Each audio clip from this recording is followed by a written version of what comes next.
नमस्कार, आप देख रहे हैं इंडिया टीवी। आपके साथ मैं हूं मीनाक्षी जोशी। सुबह के 10 बज रहे हैं, वक्त हो गया है दमदार 10 का। दो बेहद खास मेहमान हमारे साथ स्टूडियो में मौजूद हैं। वरिष्ठ पत्रकार अवधेश कुमार जी, बहुत स्वागत है आपका। वरिष्ठ पत्रकार अजीत द्विवेदी जी, बहुत स्वागत सर।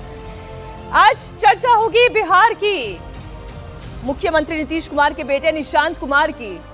क्या बहुत जल्द उनका सियासी डेब्यू होने जा रहा है? क्या नीतीश कुमार के बेटे जल्द एक्टिव पॉलिटिक्स में एंट्री लेने जा रहे हैं?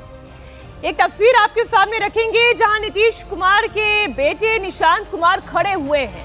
उन्हें जेडीयू के तमाम नेताओं ने घेर रखा है। निशांत कुमार को मनाने में लगे हुए हैं। देखिए, ललन सिंह हैं, नीतीश कुमार वहीं खड़े हुए हैं। जितने पार्टी के वरिष्ठ नेता हैं जेडीयू के, अब सब निशांत कुमार को मना रहे हैं। दरअसल निशांत कुमार जेडीयू कार्यालय में हुई सरस्वती पूजा में शामिल हुए थे। कल बसंत पंचमी का दिन था और कार्यक्रम था। देश भर में अलग अलग जगहों पर कार्यक्रम था, लेकिन बिहार ने सुर्खियां इसलिए बटोर ली क्योंकि निशांत कुमार के सामने बेटे को मनाया जा रहा है। अब आप मान भी जाइए, बोल दीजिए कि आज मानेंगे, आप पार्टी में आएंगे। तुम कब आए? इसके बाद ललन सिंह ने उनके कंधे पे बकायदा हाथ रखा। एक बार आपको सुना ही देते हैं वहां पर क्या होता था।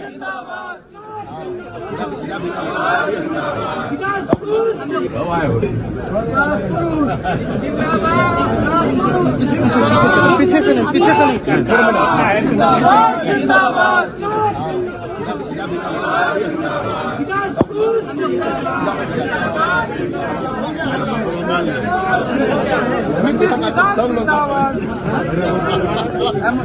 बोल दीजिए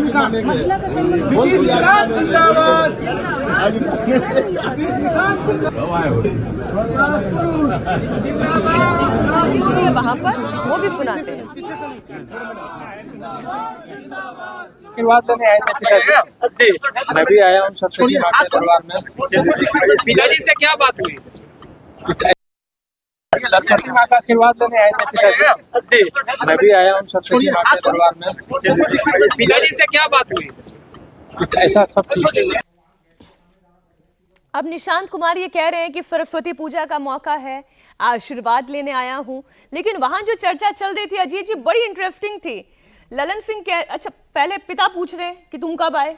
अब आए हुए तो इतने साल हो गए आए हुए तो बहुत साल हो गए, लेकिन पार्टी में नहीं आ रहे। देखिए, ये इसका एक कॉन्टेक्स्ट है। ये जो पूजा का आयोजन था, सरस्वती पूजा बिहार में बड़ी धूमधाम से मनाई जाती है। बिहार में और बंगाल और झारखंड, असम जो पुराना ईस्ट का इलाका है, इसका आयोजन हुआ था जेडीयू के आईटी सेल की तरफ से। और अभी आईटी सेल का जो काम संभाल रहे हैं वो मनीष हैं, वो नीतीश कुमार के भांजे लगते हैं, मतलब निशांत के भाई हैं। तो और इन दोनों में खूब नज़दीकी है, दोनों में खूब घनिष्ठता है, खूब बनती है दोनों में, मनीष में और निशांत में। तो वो एक कार्यक्रम आईटी सेल ने किया, मनीष ने आयोजित किया था, निशांत उसमें गए थे। और एक तो ये कॉन्टेक्स्ट है इस पूजा का। और इसके 2 दिन पहले आपको ध्यान हो तो मुख्यमंत्री अचानक चले गए थे ललन सिंह के घर पे, उनके घर चले गए थे। और ललन सिंह को फ्लाइट पकड़नी थी, उस दिन वो जल्दी में थे, फिर भी मुख्यमंत्री पहुंचे, चाय पिए, बैठे, उनके घर आए। ये 2 दिन पहले की बात है। और उसके 1 दिन पहले आरसीपी सिंह के और प्रशांत किशोर के वापस जेडीयू में एंट्री को लेकर के एक बड़ा तल्ख बयान दिया था ललन सिंह ने। तो ये सबको मिला के देखने की जरूरत है। इसका मतलब है जो मतलब, और साथ में सूचना भी हम लोगों को है कि उत्तराधिकार को लेकर के गंभीर मंथन हो रहा है कि नीतीश कुमार का उत्तराधिकारी कौन होगा। एक सक्सेशन की लाइन तय हो जानी चाहिए है। आखिर इतनी बड़ी पार्टी है, लगातार 20 साल से सत्ता में है और अब 85 एमएलए हैं उसके, 12 एमपी लोकसभा में है, 4 राज्यसभा में है। तो इस पार्टी को कौन संभालेगा? एक बड़ा खेमा है जो चाहता है कि नीतीश कुमार के उत्तराधिकारी उनके बेटे हो जाए। एक दूसरा खेमा है जो चाहता है कि बेटा अगर रिलक्टेंट है तो किसी दूसरे कुर्मी नेता को ले आकर के बना दिया जाए, जो आरसीपी सिंह की एंट्री चाहता है या मनीष वर्मा की एंट्री चाहता है। बेटा रिलक्टेंट है या पिता रिलक्टेंट है? अवधेश नहीं, पिता रिलक्टेंट है इस मामले में। तो नहीं, देखिए, अभी तक हमने निशांत को देखा है कि बहुत ही विनम्रता से, बहुत गरिमा से किसी प्रश्न का उत्तर दिया है उन्होंने। जब भी पूछा गया तो इस बात का उन्होंने कोई उत्तर नहीं दिया है। और मुझे सबसे जो महत्वपूर्ण है इधर कि जितना मैं नीतीश कुमार जी को जानता था, सार्वजनिक रूप से पूजा पाठ, चंदन करने, इस सब से जीवन में दूर रहते थे। बिल्कुल वो एक समाजवादियों की धारा की तरह की बाहर जो है वो सेकुलरिज्म के नाम पर जो हमारे देश में सेकुलरिज्म का एक विकृत अर्थ था, उसको वो 100% नहीं मानते थे, लेकिन पालन करते थे सार्वजनिक जीवन में। जी। तो अब जनता दल यू के कार्यालय में सरस्वती पूजा हो रही है, मनीष ने किया, परिवार तो उनका धार्मिक है ही है। अभी वो हमारे अजीत जी का जो क्षेत्र है वहां केसरिया में जो है, जो दुनिया का सबसे बड़ा जो है शिवलिंग स्थापित हुआ है, वहां वो गए थे, उसमें बजाबता उस स्थापना में वो यजमान बन करके काम किए हैं। तो वही एक परिवर्तन आ रहा है उसमें, और उस परिवर्तन का एक द्योतक था कि सारे नेता, ये सामान्य घटना नहीं है, ये मान रहे हैं, सारे नेता समाजवादी और सब मिलकर के अगर सरस्वती पूजा में वहां शामिल हो रहे हैं तो ये भारत में एक परिवर्तन का द्योतक है। अब ये परिवर्तन निशांत को पार्टी में लाने में कितना वाहक होगा कहना कठिन है। देखिए 3 विषय है वहां। नीतीश कुमार ने अभी तक उनके बयानों से, उनके राजनीतिक कदमों से, भाजपा को छोड़ना आना, उन सब के कारण हम उनकी एक छवि पर असर पड़ा था कि उनकी साख पर, विश्वसनीयता पर, कि वो पेंडुलम है।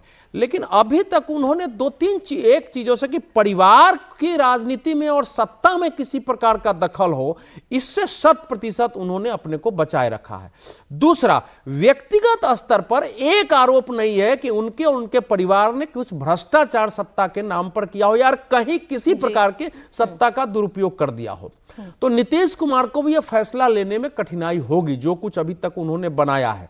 हालांकि मैं मानता हूं कि किसी का बेटा हो, परिवार हो, वो पॉलिटिक्स में जाता है, उसमें कोई समस्या नहीं है, लेकिन वांशिक नेतृत्व जो है वो उसकी समस्या रही है। जनता दल यू में नीतीश जी की स्थिति को देखते हुए बीजेपी की भी इच्छा रही है, सबकी रही है कि भाई एक कोई, अब धीरे धीरे जनता दल यू अपना एक पैरेलल एक नेता ऐसा दूसरे स्थान पर अभी चुनना चाहिए, उस पर चल रहा है। अब आरसीपी सिंह को सब नेता स्वीकार करेंगे, इतने बाहर जाने के बाद उनके कुछ लॉबी है, वो मुझे समझ में नहीं आता है। या निशांत आएंगे भी, मुझे जो समझ में आ पा रहा है, निशांत आएंगे भी, आना ही चाहिए, पार्टी में आने में कोई समस्या नहीं, लेकिन निशांत नेता के रूप में आएंगे, ये जनता दल में अभी संभव नहीं, अभी संभव दिखाई नहीं दे रहा है। आज उत्तर प्रदेश दिवस है, दर्शकों को जानकारी के लिए बता दें, और इस पर प्रधानमंत्री नरेंद्र मोदी ने पोस्ट भी किया है। प्रधानमंत्री मोदी ने अपने पोस्ट में लिखा है कि बीते 9 सालों में उत्तर प्रदेश ने बीमारू से बेमिसाल प्रदेश बनने का सफर तय किया।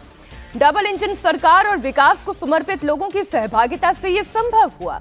प्रधानमंत्री ने अपने पोस्ट में लिखा कि मेरा दृढ़ विश्वास है कि देश की प्रगति में उत्तर प्रदेश का सामर्थ्य बहुत काम आने वाला है। यूपी दिवस पर आज लखनऊ में समारोह होने जा रहा है, और इस कार्यक्रम में केंद्रीय गृह एवं सहकारिता मंत्री अमित शाह बतौर चीफ गेस्ट शामिल होंगे। लखनऊ के राष्ट्रीय प्रेरणा स्थल में यह प्रोग्राम होगा। अमित शाह एक जनपद एक व्यंजन योजना की शुरुआत भी करेंगे, और मुख्यमंत्री योगी आदित्यनाथ भी इस मौके पर मौजूद रहेंगे। तो तैयारी आप यूं कहें कि केवल इस कार्यक्रम यूपी दिवस के तौर पे आप ना देखें, 2027 में भी योगी में है दम, और साइकिल की हवा कैसे की जाए कम, सारी अजीत जी तैयारी तो इसी बात की है। बिल्कुल इसी बात की। अब 1 साल रह गए हैं चुनाव में, अगले साल फरवरी मार्च में चुनाव होना है उत्तर प्रदेश का, और उसके पहले इस कार्यक्रम के जरिए प्रधानमंत्री ने जो एक तरह का सर्टिफिकेट दिया है योगी आदित्यनाथ को कि उन्होंने बीमारू से बेमिसाल प्रदेश बना दिया है, ये भी इस बात का संकेत है कि चुनाव उनके नेतृत्व में पार्टी लड़ने जा रही है, क्योंकि कोई कंफ्यूजन है, कोई कंफ्यूजन, वही कंफ्यूजन दूर किया जा रहा है। प्रधानमंत्री ने भी अपने बयान से कंफ्यूजन दूर किया है, और अमित शाह की मौजूदगी से, उनके भाषणों से ये चीजें और स्पष्ट होंगी। अभी देखिए कई इशू जैसे हुए जिन पर लगा कि पार्टी बटी हुई है, उप मुख्यमंत्री दोनों अलग रास्ते पर चल रहे हैं, मुख्यमंत्री का अलग रास्ता है, फिर जो नए प्रदेश अध्यक्ष बने कि वो सिर्फ वो भी गोरखपुर से आए हैं, तो ये 2 पावर सेंटर गोरखपुर में ही कैसे बना दिया गया। फिर अभी हम लोगों ने देखा बुंदेलखंड को लेकर के जो संगठन की बैठक थी, उसमें मुख्यमंत्री के करीबी स्वतंत्र देव सिंह नहीं पहुंचे, वो मुख्यमंत्री के साथ चले गए, और पंकज चौधरी ने वो बैठक बुलाई थी। तो कि मुख्यमंत्री का खेमा और प्रदेश अध्यक्ष के खेमे में खींचतान है, मुख्यमंत्री दोनों उप मुख्यमंत्रियों में खींचतान नहीं है, ये सब मैसेज आ रहे थे। हमको लगता है कि उन तमाम मैसेजेस को खत्म किया जाएगा। अभी प्रधानमंत्री ने अपने पोस्ट से किया, बाकी अमित शाह वहां जाकर के एक स्पष्ट करेंगे। और अमित शाह और योगी आदित्यनाथ के संबंधों को लेकर के भी कई सवाल उठते रहते हैं। मैं उसी पर ला रही थी कि मोदी जी जैसे समर्थन कर रहे हैं, अमित शाह जी का काम है उसके ऊपर और ठप्पा लगाना, ठप्पा लगा के आना। वो उनके संबंधों को लेकर के भी एक तनाव रहता है कि योगी और शाह के संबंध, और तमाम जो है हम लोग देखते हैं जो वैकल्पिक मीडिया है, सोशल मीडिया, उसमें ये चलता रहता है कि ये झगड़ा यहाँ पहुंच गया, वो झगड़ा वहाँ, ऐसा चलता रहता है। अब देखिए अजीत जी पत्रकार हैं, एक पत्रकार के रूप में देखना स्वाभाविक है। जितना मैं जानता हूं, नरेंद्र मोदी और अमित शाह के काम करने का एक तरीका नहीं है कि अपने राज्य के किसी नेता से प्रतिस्पर्धा करें। इस तरह से पार्टी अगर चलाएंगे तो पार्टी का कोई भविष्य नहीं रहता है। जब पार्टी में होते हैं तो कई बिंदु पर असहमति होती है, उसमें कहीं कोई दो मत नहीं है, लेकिन असहमति का कदापि अर्थ नहीं होता है। जब योगी जी को लाने वाले भी लास्ट में सुझाव देने वाले अमित शाह ही थे कि लाया जाए उनको, उनका तो नाम भी नहीं था।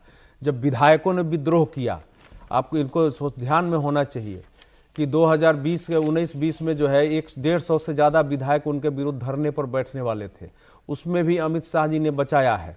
उनकी लोकप्रियता के कारण योगी जी के जो बाहरी कुछ सहयोगी हैं ना, वो ये चीजें उठाते रहते हैं कि अमित शाह, अरे अमित शाह इस समय पार्टी चला रहे हैं, वो नहीं चाहेंगे तो कोई नेता प्रदेश का नेतृत्व नहीं हो सकता, उसे पार्टी को जितनी क्षति हो जाए, लेकिन इस ढंग से पार्टी नहीं चलती है। एक दूसरा जो मोदी जी ने कहा है, मोदी जी ने उसमें किसी का नाम नहीं लिया। अभी तक योगी जी को हटाने की जब कोई बात ही नहीं है तो उस पर चर्चा हम कैसे कर सकते हैं? वो मीडिया में चलती है, कभी किसी बीजेपी के नेता ने कहा है कि उनको हटाना है या उन पर वो होता है, तो इसीलिए ये मीडिया में चलता है। योगी आदित्यनाथ जी को हटाने पर जब कोई चर्चा हुई ही नहीं है तो अलग बात है। अभी जो प्राइम मिनिस्टर ने कहा है, देखिए उस समय की सरकार में आज जो बीमारू राज्य थी, आज देश की तीसरी अर्थव्यवस्था है। जीडीपी में बिहार, गुजरात और एक दो राज्यों के बाद वो तीसरी जो है सबसे टॉप में है। जो बिजनेस का सूचकांक होता है उसमें देश में तीसरी स्थान पर है। भले दुनिया भारत को देखे तो प्रति व्यक्ति पर कैपिटा इनकम में बाकी से दिक्कत है, लेकिन देश में चौथे स्थान में पर कैपिटा इनकम में पहुंचा है।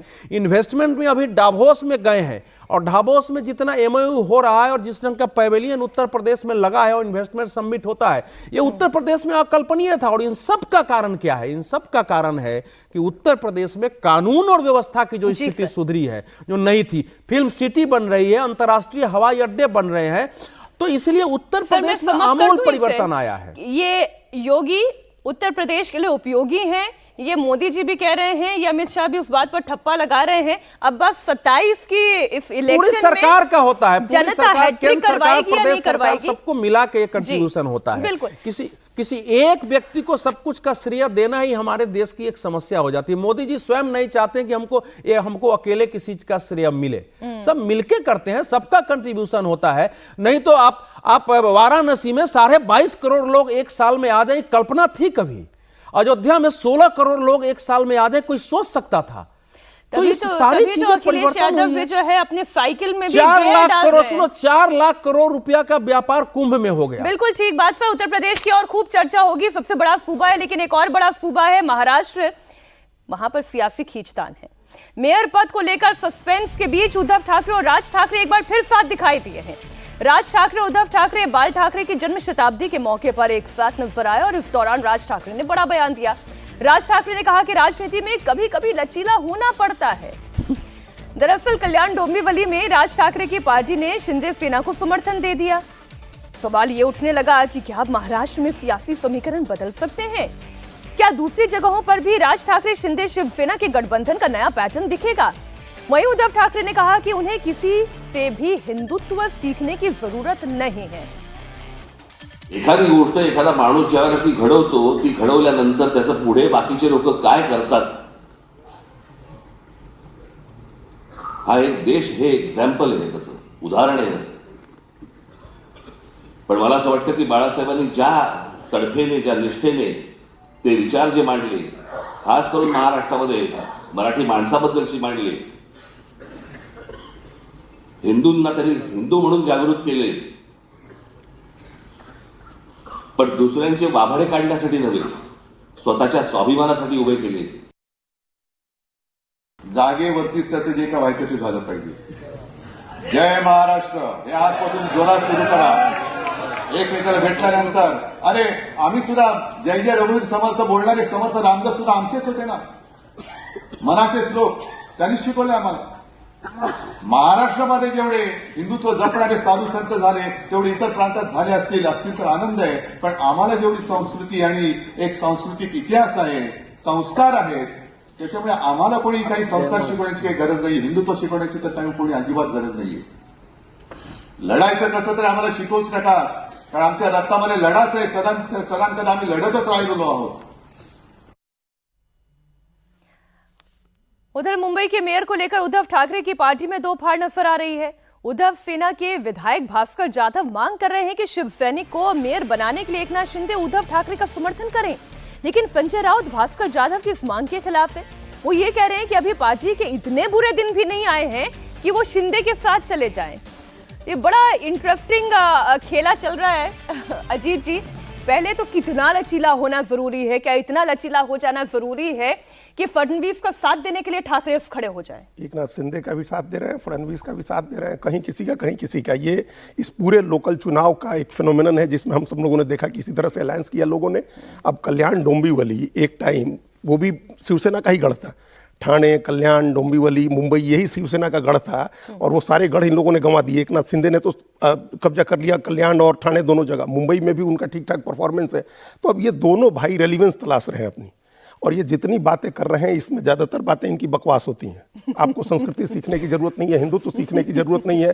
तो आपका हिंदुत्व यही है कि वहाँ महाराष्ट्र में बिहार अपने पैसे से बिहार भवन बनाएगा, अपने छात्रों के लिए हॉस्टल बनाएगा, तो आप उसको कहिए कि हम नहीं बनने देंगे। यही आपका हिंदुत्व है, ये आपका जय महाराष्ट्र है। ये क्या, किस तरह के हिंदुत्व की बात करते हैं ये लोग? सिर्फ मराठी मानुस की आप एक मराठी मानुस की बात करके लगातार अपना वोटर्स का पूल आप छोटा करते जा रहे हैं। आप अपनी लड़ाई छोटी करते जा रहे हैं। आप महाराष्ट्र में कोंकण और ग्रेटर मुंबई और ये सब छोड़ करके अपनी लड़ाई मुंबई में लिया। और संजय राउत इनमें भी जो दो मत दिखाई दे रहे हैं। देखिए, संजय राउत ने तो जो किया पार्टी के साथ वो तो सबको पता ही है।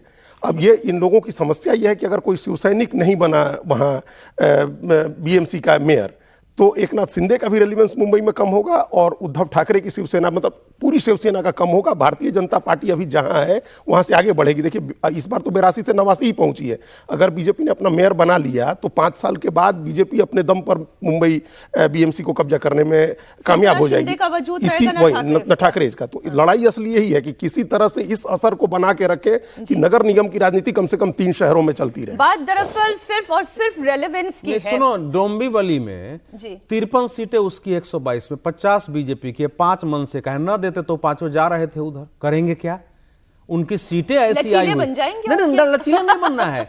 उनके सारे जो 3, 4, 5 जो जीते हम लोग 4 जो शिवसेना उद्धव ठाकरे के हैं वो भी चले गए, वो चले जाएंगे। तो ये क्या है कि ये उनकी अपनी मजबूरी है। ये दोनों भाई मिलके बाल ठाकरे के विरासत की पतन गाथा को कि कैसे सहभागिता करें, वो उसमें लगे हुए हैं। उनके पास अब कोई चारा ही नहीं है। यहां तक कि बृहन मुंबई में भी अगर उनका इस बीजेपी का मेयर बनता है तो आने वाले समय में, मैं इसको पहले भी बोल चुका हूं कि उनके ज्यादातर डर के मारे कुछ रहेंगे, लेकिन अगर जैसे निर्भयता उनको मिलेगी सब छोड़ के चले जाएंगे।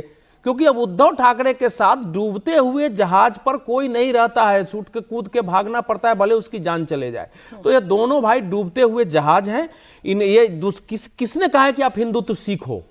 आप तो हिंदुत्व के घर में पैदा हुए थे। आपने ऐसे काम किए हैं कि हिंदुत्ववादी कहते हैं कि आप हिंदुत्ववादी नहीं हो। अब वो जो एमएनएस ने जो कहा है कि लचीला होना पड़ता है बाला साहब ठाकरे, लेकिन मराठों के बारे में उनका प्यार नहीं घटा, यही लिखा है ना। तो ये कहने का विषय है, आप न करके देखो क्या हो जाता है। संजय राउत के कहने पर चलने का ही परिणाम ये हुआ है। संजय राउत ही शरद पवार और से बात करके उस सरकार को न बनने देने और उद्धव ठाकरे को मुख्यमंत्री बनाने में उनकी मुख्य भूमिका थी और उन्होंने डुबाया है। तो इसलिए राज ठाकरे ने ठीक ही कहा है। अब देखो महाराष्ट्र की राजनीति कहां जा रही है। महाराष्ट्र की राजनीति में जो सबसे खतरनाक हुआ है कि एक 2024 में इस्लाम नाम का एक पार्टी बना, इस्लाम मालेगांव में, और वो वहां 84 में 35 सीटें जीत गई और उसका वहां 21 सीटें जीत गई है ओवैसी। अभी इस्लाम नाम से बना है पार्टी वो। तो ये जो ट्रेंड, हिंदुत्व क्यों नहीं दिखाते? ये जो ट्रेंड बना है, और ये मानखुर्द इलाके में जाओ तो 6 सीटें जो उसने जीता है, मुंबरा में जो 6 सीटें एआईएमएम को मिला है, क्योंकि मुसलमान इस समय अपना चेहरा तलाश रहे हैं। ये है महाराष्ट्र का इस समय। कांग्रेस और उद्धव को या किसी को विकल्पहीनता में वोट दे रहे हैं। जो खबर है उसी पर सोच रही हूँ कि सब विचार तो सब बेकार की बातें होती हैं। सत्ता जो है वो जरूरी होती है, फिर लचीला बनना भी कोई मजबूरी नहीं होती है, वो भी जरूरी हो जाता है। दक्षिण की यात्रा पर है प्रधानमंत्री नरेंद्र मोदी। बात दक्षिण की करेंगे। प्रधानमंत्री मोदी ने तमिलनाडु और केरल चुनाव का एजेंडा सेट कर दिया है। क्या मोदी इस बार तमिलनाडु और केरल भी जिताकर ही मानेंगे? क्या इस बार हिंदुत्व के रास्ते कमल खिलाएंगे? मिशन साउथ पर निकले मोदी ने चेन्नई से करीब 100 किलोमीटर दूर चेंगलपेट में रैली में सनातन का मुद्दा उठाया। भगवान मुरुगन के दीपम को लेकर डीएमके पर जमकर हमला बोला। मोदी ने कहा कि बीजेपी और एनडीए सरकार ने हमेशा भक्तों की भावनाओं का तमिलनाडु की सांस्कृतिक परंपराओं का, धार्मिक अधिकारों का सम्मान किया। इसलिए उन्हें पूरा भरोसा है कि तमिलनाडु के लोग एनडीए के साथ खड़े होंगे। हम सिर्फ तमिल संस्कृति की बात नहीं करते, हम उसकी रक्षा के लिए संकल्प भाव से काम भी करते हैं। अभी कुछ दिनों पहले जब भगवान मुरुगन के दीप को लेकर एक विवाद खड़ा किया गया तो हमारे नेताओं ने भक्तों के अधिकारों के लिए आवाज उठाने का काम किया, लेकिन डीएमके और इनके साथियों ने वोट बैंक को खुश करने के लिए कोई तक को नहीं छोड़ा, कोर्ट को भी उन्होंने बदनाम किया।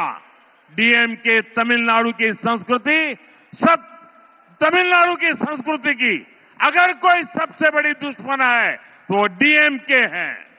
कांग्रेस और डीएमके वालों ने जलीकट्टू को भी बैन करके भी आप सभी लोगों का अपमान किया था। राहुल गांधी हैं जो अयोध्या राम मंदिर जाते नहीं, डीएमके हैं जो सनातन के विरुद्ध कोई भी बयान देने से कतराते नहीं, और एक शशि थरूर हैं वो अपनी पार्टी की मीटिंग करने की बजाय प्रधानमंत्री की रैली में जाना ज्यादा बेहतर समझते हैं। केरल और तमिलनाडु दोनों के परिप्रेक्ष्य में देखिए, ये दोनों चुनाव आमतौर पर हिंदी पट्टी में इनकी चर्चा नहीं होती है, और वैसे भी जब बंगाल का चुनाव हो रहा है साथ में तो उस पर सारा फोकस बंगाल पर है।